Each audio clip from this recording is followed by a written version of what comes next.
All right, let's dive in. Today, we're going to unravel one of the biggest forces shaping our world: globalization.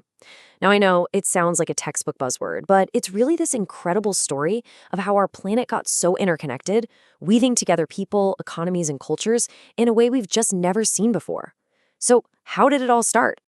Well, just think about your daily life for a second. That phone in your hands, the clothes you're wearing, even that coffee you might be drinking right now.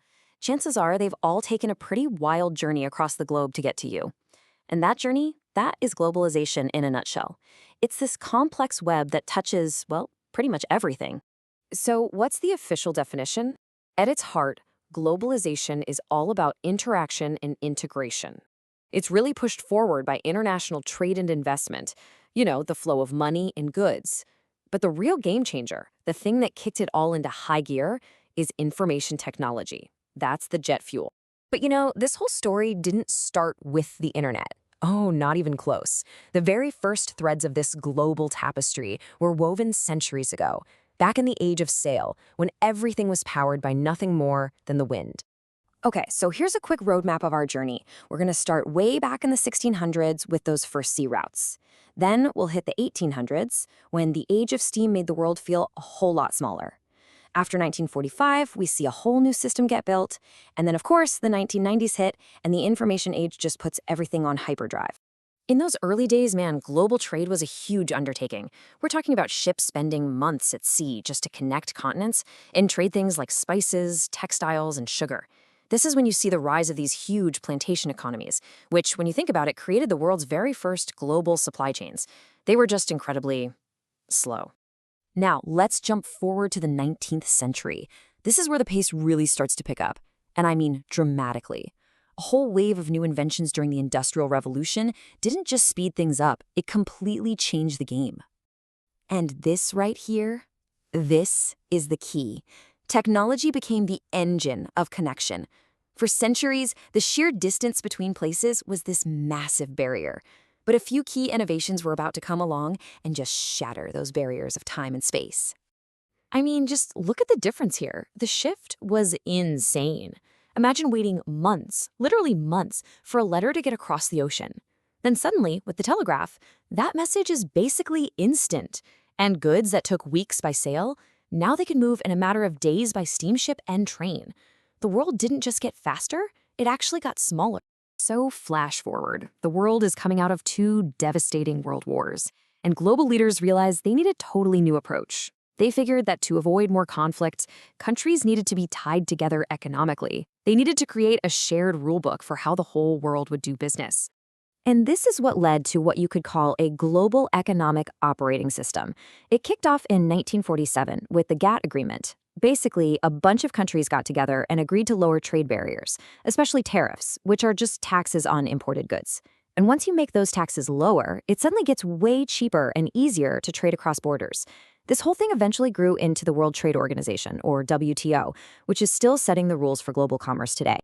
But this new era of connection wasn't just about shipping containers and trade agreements. For the first time, globalization started to become something deeply personal. It became about people and the exchange of ideas on a massive, massive scale. I mean, the rise of commercial airplanes was a total revolution.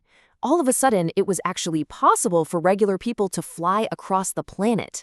This opened the floodgates for incredible cultural exchange. Think about things like student exchange programs, which started way back in the 50s, sending young people to go live and study in another country. That created these personal human connections that just blew past national borders. So with this new global operating system in place and the Cold War coming to an end, the stage was basically set for globalization to shift into an even higher gear. And a really key moment that shows this shift perfectly happened in one of the biggest countries in the world. The year is 1991. India, a country that had for a long time protected its own economy from outside competition, makes this massive decision to open its doors to the world. In that one move, it was a symbol for this huge global trend towards open markets and economic integration. And the impact was, well, immediate and huge. You saw foreign money just pour into the country. International companies started setting up shop. But what's really crucial is that Indian companies like Tata and Reliance grew into their own multinational giants. So this wasn't just about the world coming to India. It was about India stepping out onto the world stage. So, as this web of interconnection got tighter and more complex, it became really clear that globalization isn't some simple story where everything gets better for everyone.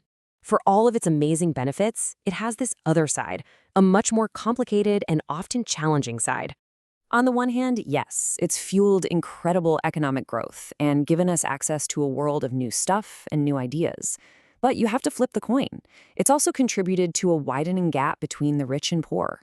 It's created these systemic risks, right? Where a crisis in one market can cause a global meltdown in just a few hours.